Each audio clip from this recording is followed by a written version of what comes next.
الحمد لله نحمده ونستعينه ونستغفره ونعوذ بالله من شرور أنفسنا ومن سيئات أعمالنا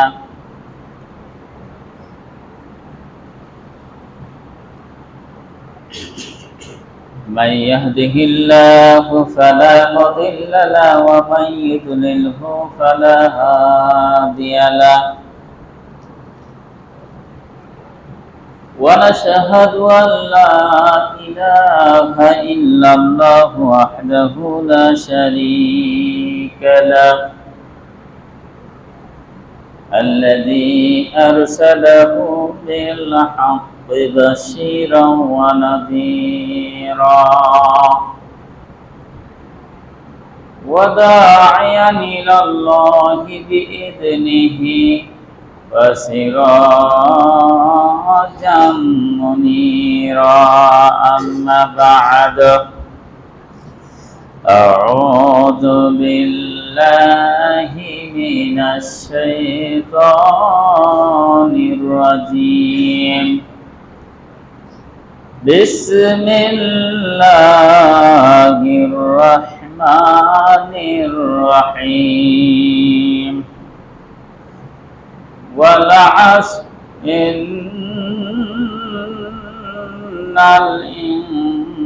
الإنسان لفي خسر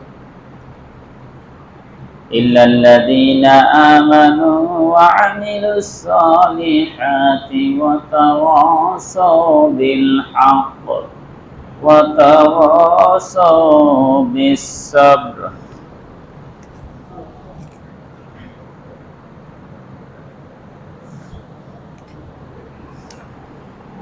الحمد لله نحمده ونستعينه ونستغفره ونعوذ بالله من شرور أنفسنا ومن سيئات أعمالنا من يهده الله فلا مضل له ومن يضلله فلا هادي له ونشهد أن لا إله إلا الله وحده لا شريك له الذي أرسله بالحق بشيرا ونذيرا وداعيا إلى الله بإذنه وسراجا وقمرا منيرا أما بعد أعوذ بالله من الشيطان الرجيم بسم الله الرحمن الرحيم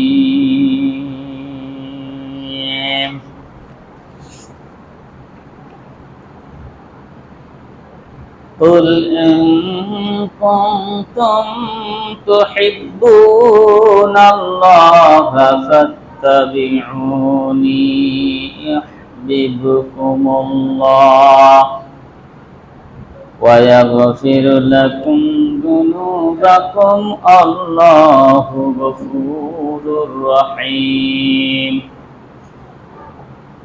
وعن جابر رضي الله تعالى عنه قال قال رسول الله صلى الله عليه وسلم إن خير الحديث كتاب الله وخير الهدي هدي محمد صلى الله عليه وسلم رواه مسلم আলহামদুলিল্লাহ আমরা সর্বপ্রথমে সেই মহান রব্বুল আলামিনের দরবারে শুকরিয়া জ্ঞাপন করি যে মহান রব্বুল আলামিন আমাদেরকে বিগত একটি সপ্তাহ অতিবাহিত হওয়ার পর এই সালাতুল জুমার মসজিদে আসার তৌফিক দান করেছেন। এই জন্য সেই মহান রব্বুল ইজ্জতের দরবারে শুকরিয়া জ্ঞাপন করছি। সকলে বলছি আলহামদুলিল্লাহ। লক্ষ কোটি দুরূদ ও তাসলিমা বর্ষিত হোক বিশ্ব নবীর প্রতি। সকলে বলছি সাল্লাল্লাহু আলাইহি ওয়াসাল্লাম। সম্মানিত উপস্থিতি, আমি আপনাদের সামনে সূরা আল ইমরানের 31 নম্বর আয়াত তেলাওয়াত করেছি এবং মুসলিম শরীফে একটি হাদিস তেলাওয়াত করেছি। এই আয়াতের পাশাপাশি আরো কিছু আয়াত এবং এই হাদিসের পাশাপাশি আরো কিছু হাদিসকে সামনে রেখে আজকে সংক্ষিপ্ত জুমার খুতবা শেষ করব। মা তৌফিকে ইল্লা বিল্লাহ তাওয়াক্কালতু ওয়া ইলাইহি উনীব। সম্মানিত উপস্থিতি, আজকে আলোচনা যেটা করতে চাই সেটা হচ্ছে হযরত মুহাম্মদ সাল্লাল্লাহু আলাইহি সাল্লামের চরিত্র এবং তার প্রতি ভালোবাসা।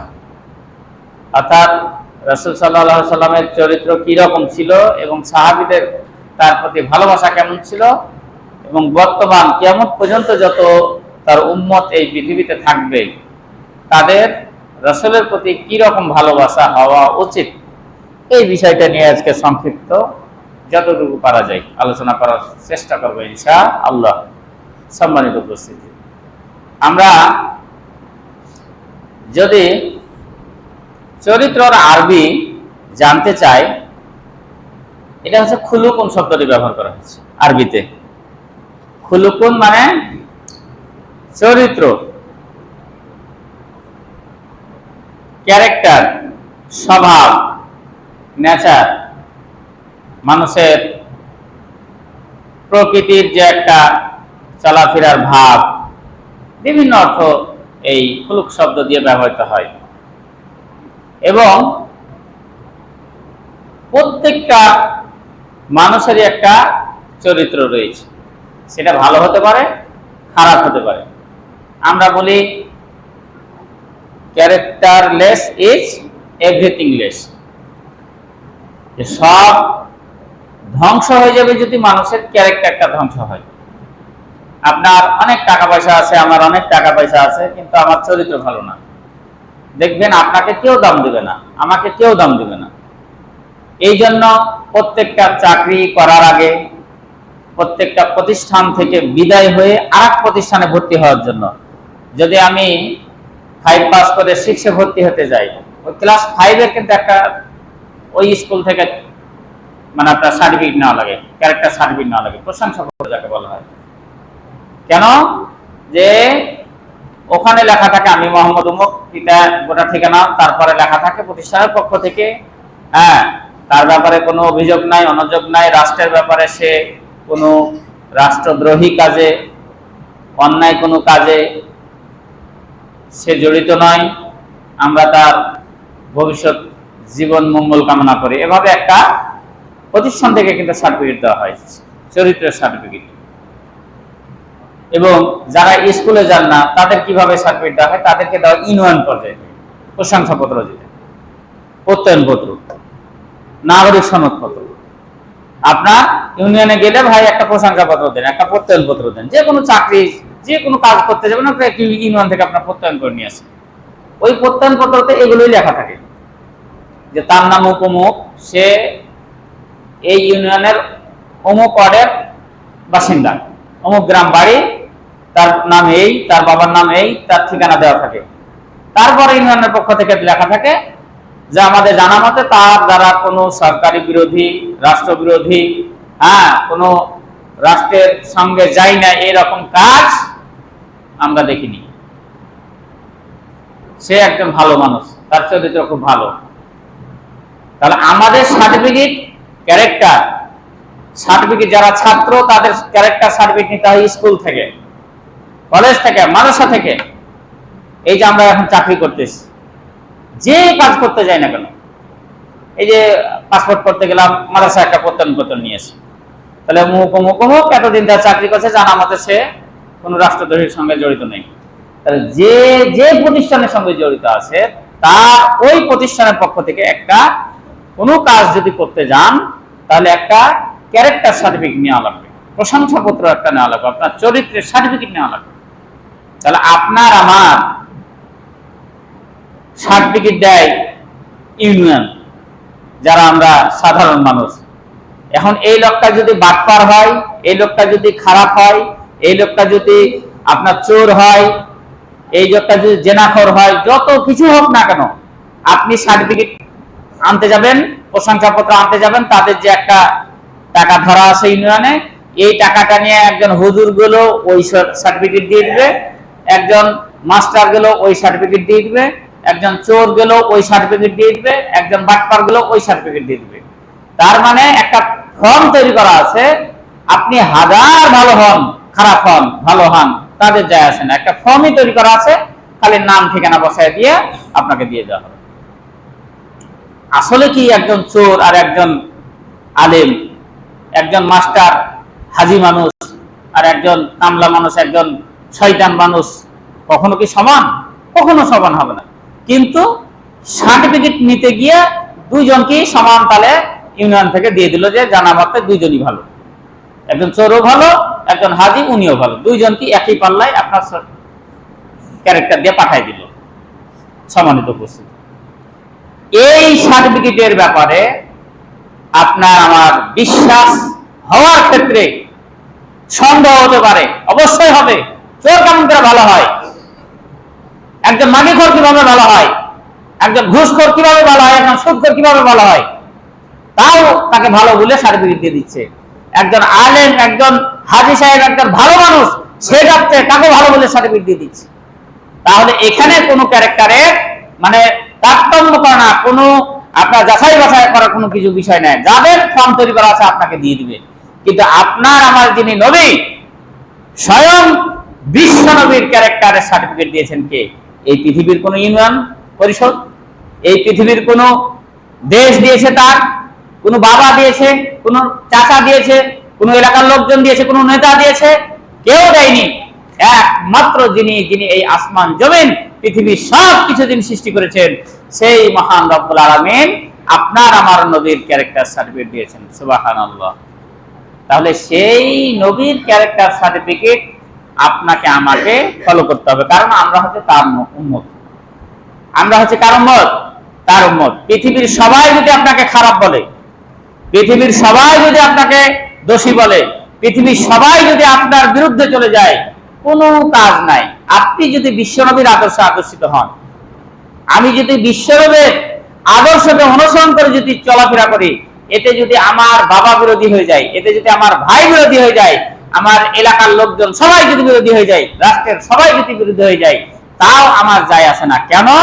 বিশ্বনবীর ক্যারেক্টারের সার্টিফিকেট দিয়েছেন স্বয়ং আল্লাহ রাব্বুল আলামিন। সুতরাং বিশ্বনবীর উম্মত হিসাবে বিশ্বনবীর আদর্শকে ধারণ করা আপনার আমার তামাম বিশ্বের মুসলমানের জন্য ফরজ। আজকে এই বিশ্বনবীর ক্যারেক্টার সম্পর্কে আপনাদের সামনে তুলে ধরতে চাই।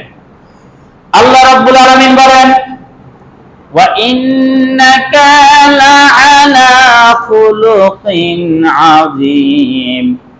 আল্লাহ রাব্বুল আলামিন সূরা কালামের 4 নম্বর আয়াতে বিশ্বনবীর সার্টিফিকেট দেওয়ার ব্যাপারে তিনি কুরআনুল কারীমের মাঝে ঘোষণা দিয়ে দিলেন।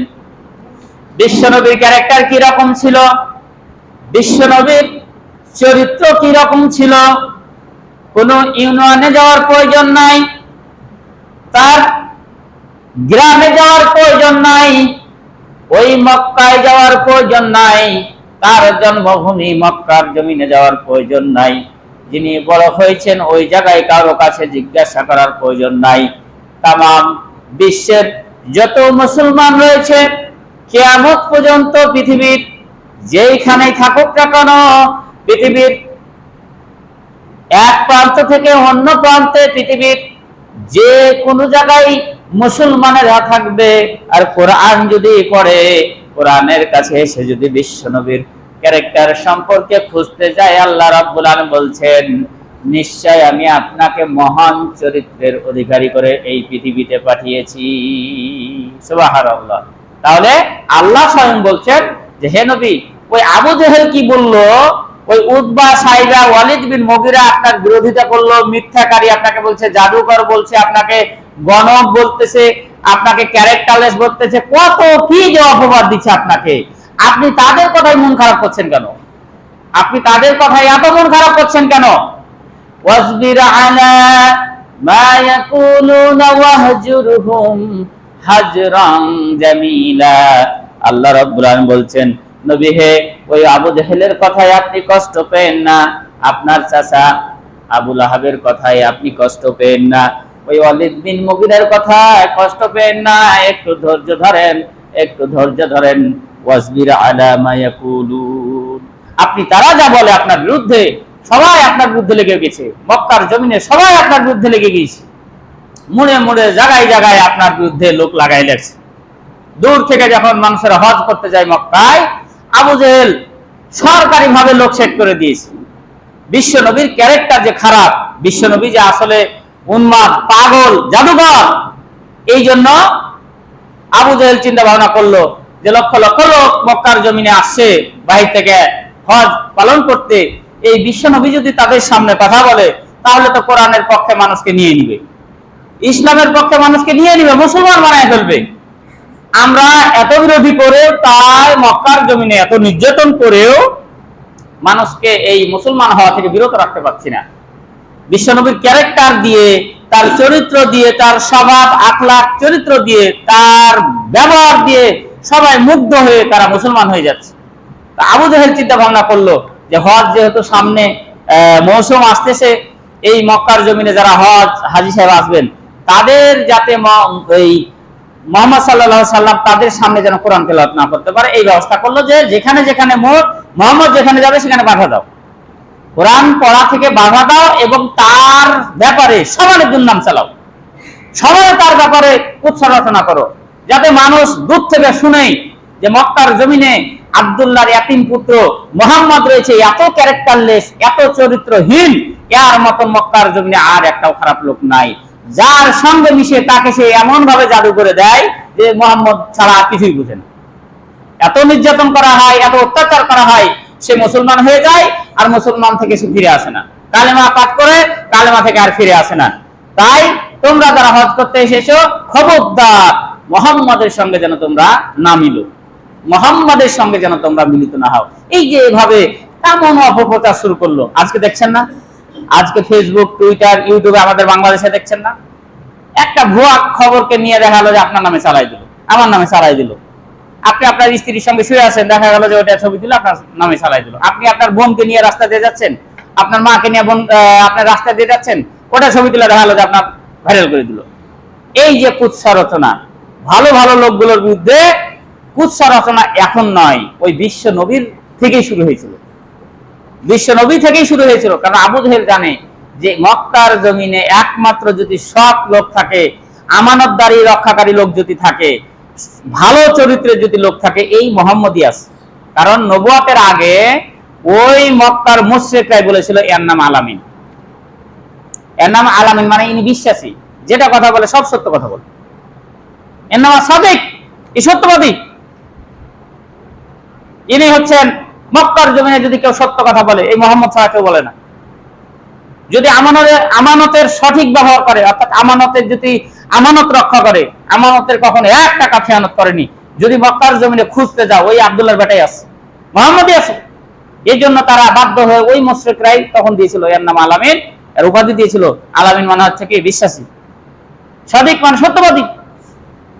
সম্মানিত উপস্থিতি, তাহলে দেখেন ওরাই দিল, ওই মক্কার লোকেরাই দিল যে এর ক্যারেক্টার খুব ভালো, একে সত্যবাদী, সত্য কথা ছাড়া কিছু কথা বলে না, এই হচ্ছে আমানতদার রক্ষা করে, এর কাছে আমাদের যত দিরহাম, যত টাকা পয়সা, মুদ্রা, স্বর্ণ সবকিছু এর কাছে রাখো, আর রেখেছেও, এবং সঠিকভাবে সে দায়িত্ব পালন করছে। সম্মানিত উপস্থিতি, দেখেন তাহলে এই যে মক্কার জমিনে একজন লোক এত চরিত্রবান, তারপরেও তার বিরুদ্ধে ওই সময়ের সরকার আবু জেহেল মানে মোড়ে মোড়ে সব জায়গায় লোক সেট করে দিল যে এর বিরুদ্ধে খালি রচনা করো, মিথ্যা কথা বলো, দুর্নাম করো, যাতে মানুষ এর দলে না আসতে পারে। আল্লাহ রাব্বুল আলামিন মক্কার জমিনে একটা কথা কিন্তু রয়েছে, অপপ্রচারই প্রচার, অপপ্রচারই অনেক সময় প্রসার হয়ে যায়।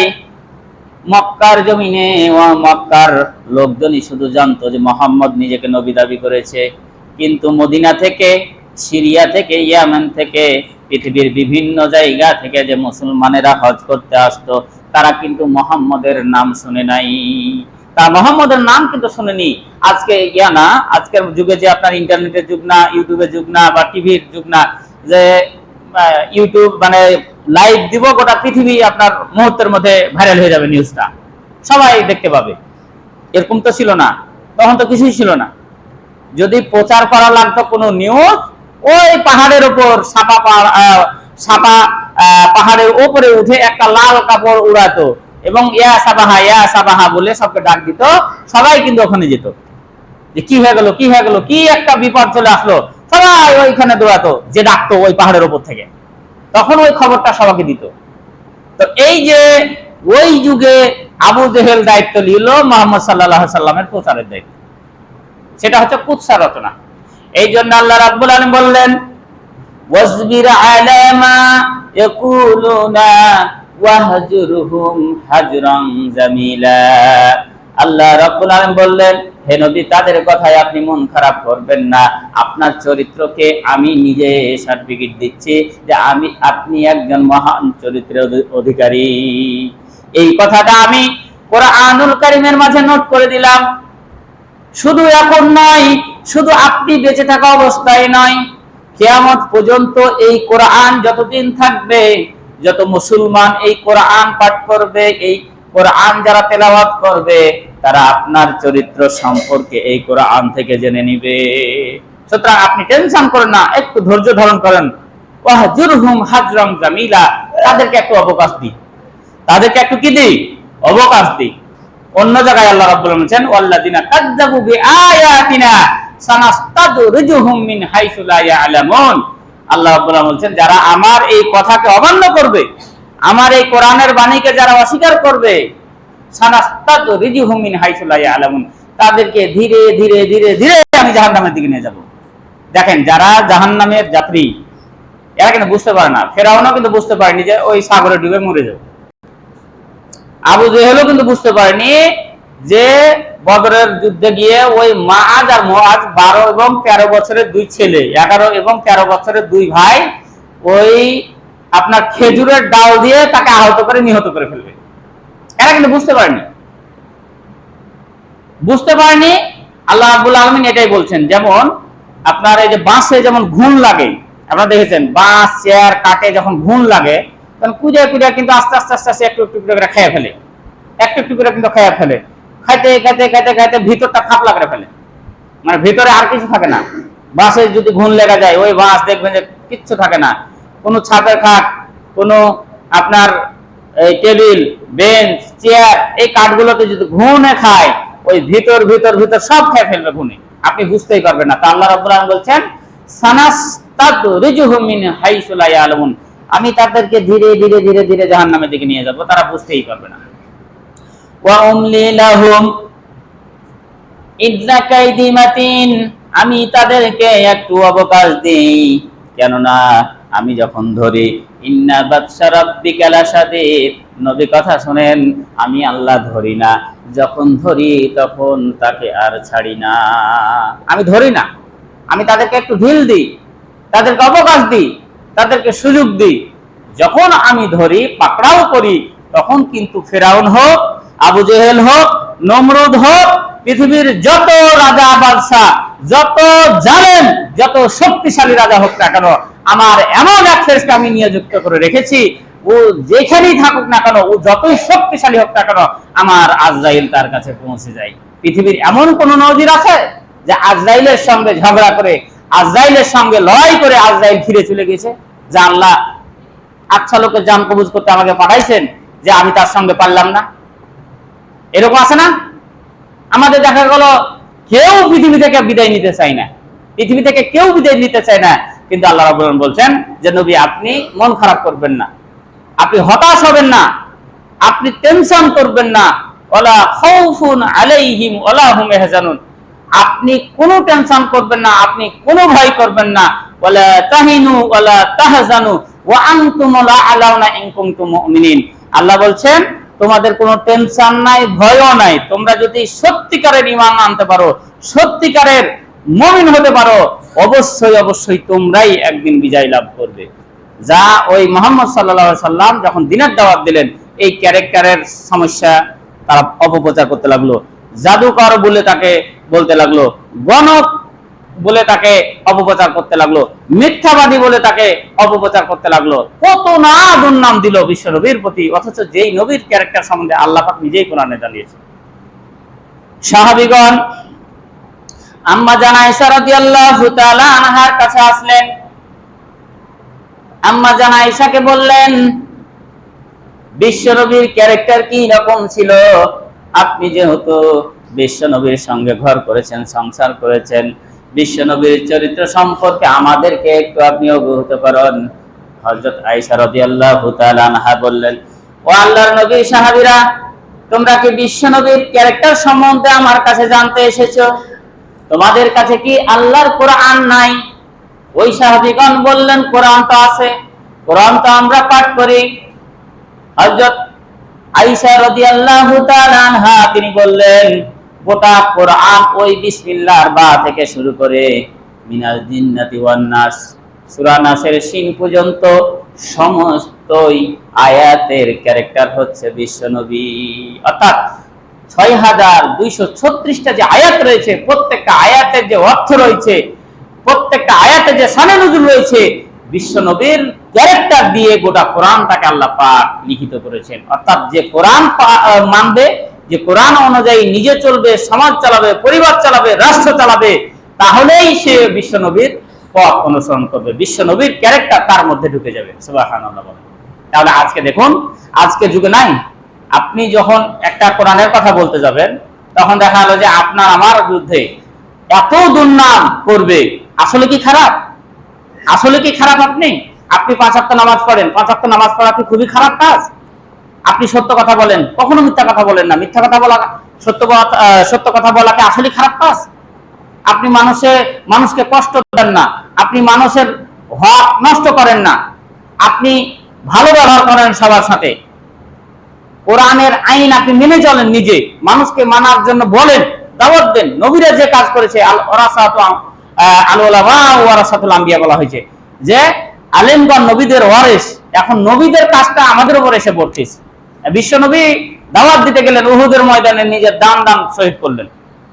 তায়েফের ময়দানে দাওয়াত দিতে গেলেন, তারা তো দাওয়াত কবুল করলই না, বরঞ্চ ওই সোনার নবীকে তারা 2-3 বার এমন ভাবে আঘাত করলো যে রক্তে জর্জরিত হয়ে রক্ত ফিনকি ছুটে জুতা পর্যন্ত ভরে গিয়ে জুতা পায়ের সঙ্গে আটকে গেল। তাহলে যেই নবীর ক্যারেক্টার সম্বন্ধে আল্লাহ কোরআনে নাজিল করলো, যেই নবীর ক্যারেক্টার আপনার ফলো করা, যেই নবীর আদর্শ অনুসরণ করা তামাম বিশ্বের মুসলমানের জন্য ফরজ করে দিয়েছেন, সেই নবীর যদি এত অত্যাচার সহ্য করতে হয়, সেই নবীকে যদি মিথ্যাচার, সেই নবীকে যদি গণক, সেই নবীকে যদি মিথ্যাবাদী, সেই নবীকে যদি আপনার জাদুকর, এই বিভিন্ন অপবাদগুলো সহ্য করতে হয়, আপনি আমি কে?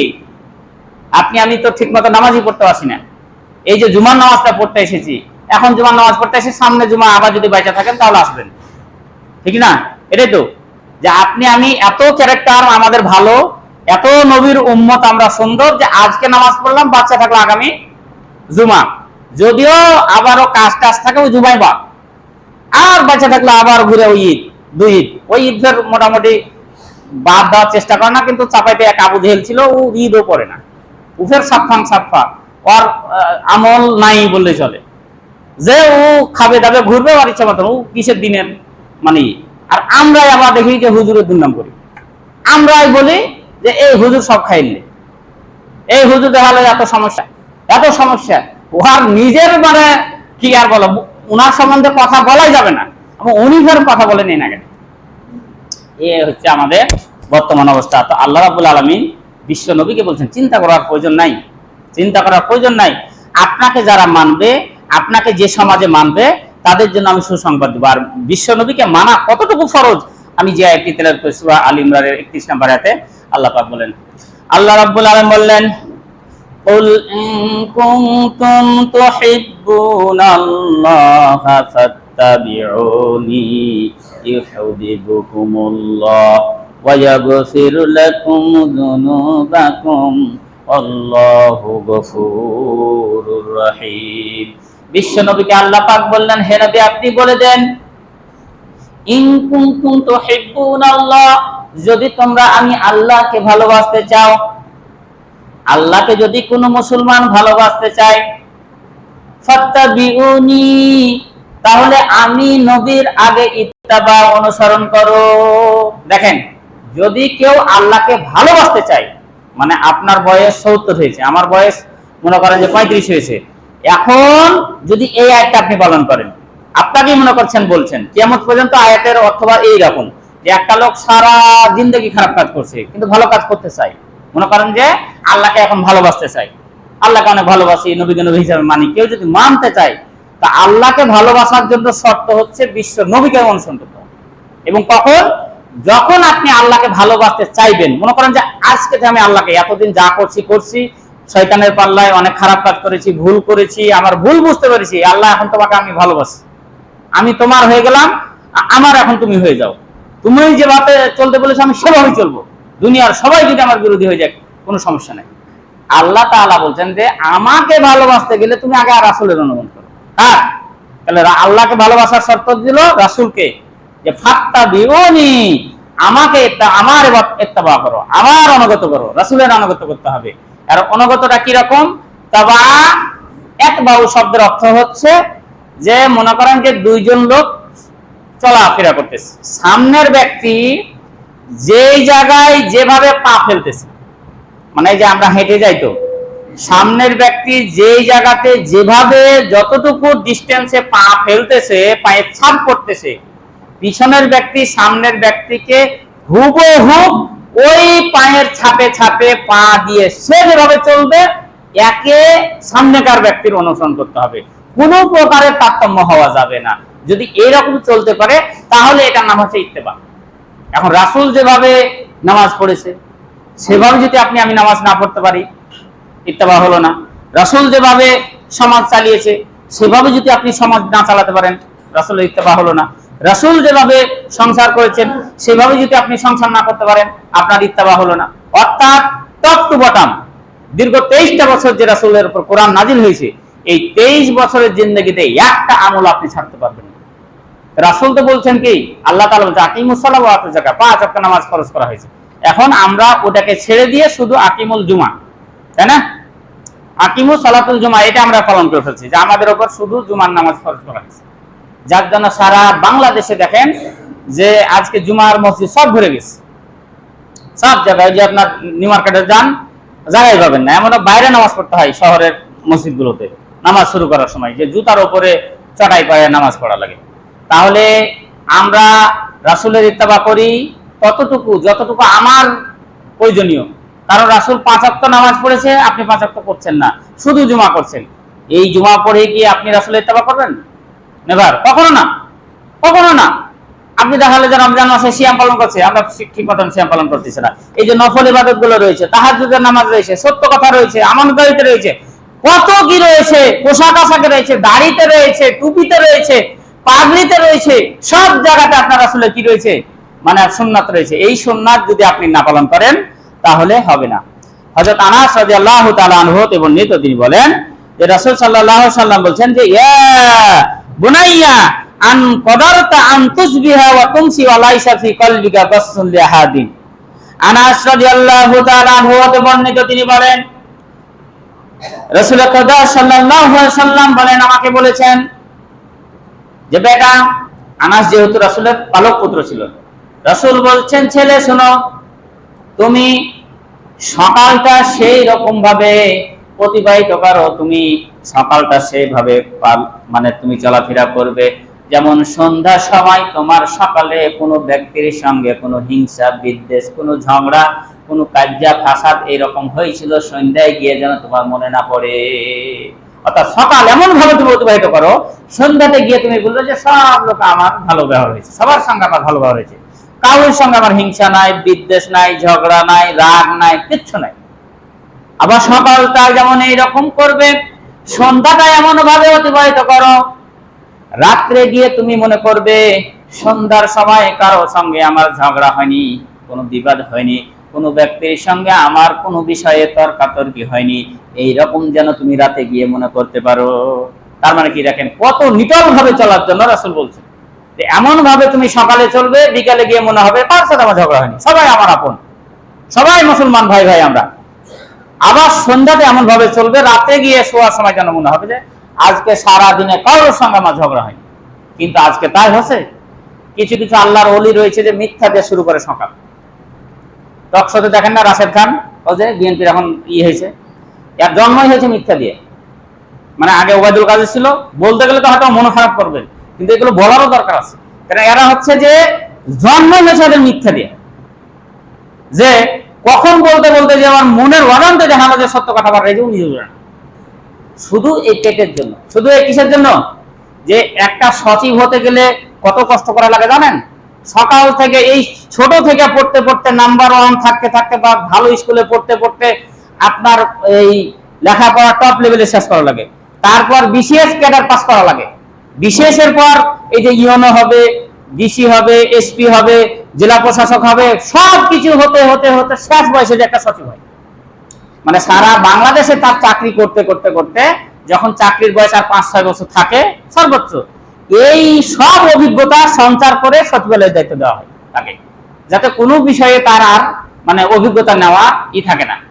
তো এই তো আপনার মানে পাম মারতে মারতে মিথ্যা বলতে বলতে তো আপনার প্রধানমন্ত্রীর অর্থ সচিব হয়ে গেল। তাহলে এই খাটনি করে লাভ আছে? খাটনি করে লাভ আছে? দুনিয়াতে লাভ আছে, কিন্তু আখেরাতে আপনার আমার এই সমস্ত কথাবার্তা চলা ফিরা এগুলো তার জন্য বিপদ, এগুলো তার জন্য বিপদ। আর তারাই আপনার আমার চরিত্র দিবে। যে জীবনে একটা বিড়ি খেলাম না, জীবনে একটা সিগারেট খেলাম না, একটা মেয়ের সঙ্গে ঘুরলাম না, একটা অবৈধ কাজের সঙ্গে জড়িত হলাম না, সবসময় চেষ্টা করলাম যে ইসলামী অনুশাসন মেনে চলা, আর ওই মিথ্যাবাদীরা আমাদের ক্যারেক্টার দিচ্ছে। আর আপনি আমি সেগুলো বিশ্বাস করতেছি, সেগুলো আমরা বিশ্বাস করতেছি। তো আল্লাহ রাব্বুল আলামিন বলছেন যে তুমি রাসূলের ইত্তেবা করো ততটুকু যতটুকু রাসূল যেভাবে চলেছে, রাসূল যেভাবে চলেছে যদি করতে পারো তোমার দুইটা লাভ। আল্লাহ রাব্বুল আলামিন বলছেন ইউহিব্বুকুমুল্লাহ, তুমি যদি ওই রাসূলের সঠিক ইত্তেবা করো, সেই দিন যেই দিন তুমি ইত্তেবা করতে পারবে, যেই দিন রাসূলের সম্পূর্ণ অনুসরণ করতে পারবে, আল্লাহ পাক বলেন সেই দিন আল্লাহ তোমাকে ভালোবাসবে। তাহলে যেদিন আপনি পরিপূর্ণ রাসূলের ইত্তেবা করতে পারবেন সেই দিন থেকে আল্লাহ আপনাকে ভালোবাসবে। তার আগে আপনাকে আল্লাহ ভালোবাসবে না, মুখেই বলতে পারবেন আপনি আমি। আর একটা কাজ হচ্ছে ওয়ায়াগফির লাকুম যুনুবাকুম, আর একটা পুরস্কার হচ্ছে যদি রাসূলের সঠিক ইত্তেবা করো তাহলে তোমার যত সগীরা গুনাহগুলো রয়েছে, এতদিন যা করছো আল্লাহকে ভালোবাসার কারণে, রাসূলের সঠিক অনুসরণ কারণে আল্লাহ পাক বলছেন আমি তোমাকে ভালোবাসা শুরু করলাম আর তোমার গুনাহগুলো মাফ করে দিলাম। সুবহানাল্লাহ। তাহলে দেখেন অনেক মানুষ রয়েছে অনেক খারাপ কাজ করে, হজ করে আসলো বা হঠাৎ করে নামাজি হয়ে গেল। ওই হানাফি ভাইদের মধ্যে দেখা যায় যে চিল্লাতে গেল, এক চিল্লাই আইসা দেখা হলো দাড়ি ছেড়ে টুপি মাথায় পাঞ্জাবি জুব্বা পরে চেঞ্জ হয়ে গেছে, ভুল বুঝতে পারছে।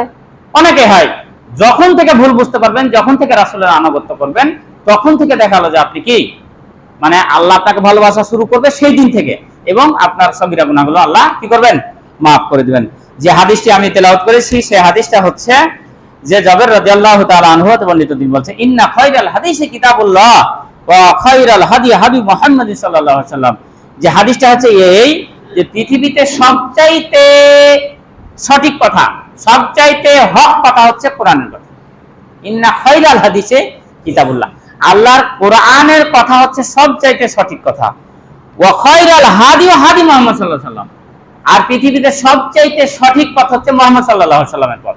আপনি যতই নিজের পেটের জন্য, নিজের দুনিয়া একটু আখের গোছার জন্য যতই নেতার পাম মারেন, পট্টি মারেন, মিথ্যা বলেন, পা চাটেন, আপনি আর সবকিছু চাটেন এই দুনিয়ার জন্যই, আপনার ওই দুনিয়ার জন্যই এক সময় দেখা গেল দিল্লি যাবেন না লন্ডন যাবেন, বিভিন্ন জায়গা যাবেন, আপনি যাওয়া লাগবে। কারণ যখন আপনি অত্যাচার করবেন তখন মানুষ যখন মন খারাপ হবে আবার শরীরটা একটু ঝাড় দিবে, আপনি যে যেখান থেকে এসেছিলেন সে সেখানে চলে যাবে। কোরআনের কথা, রাসূলের কথা যদি আপনি অনুসরণ করেন, এই যে ইমামতি করছি ইনশাআল্লাহ এখনো করব, সামনে যে আসবে তাও করব, বাইরে থেকে যতদিন এই বাংলাদেশে আছে বাংলাদেশে থাকবো। কারণ আমরা কোনো বাবার অনুসরণ করি না, কোনো নেতার অনুসরণ করি না, আমরা কোরআন হাদিসের কথা যে বলবে নিজে বলবো, যে বলবে তার অনুসরণ করব। এটাই হচ্ছে মুসলমানদের কাজ। সম্মানিত উপস্থিতি, সময় শেষ হয়ে গেছে, আরো এই বিষয়ে সামনে কিছু একটু আলোচনা আছে। আল্লাহ পাক আমাদের সকলকে দেখুন যে আপনার আমার রাসূলের ক্যারেক্টার যেহেতু দিয়েছে, এই ক্যারেক্টার সর্বোত্তম ক্যারেক্টার, রাসূলকে নেতা মেনে, রাসূলকে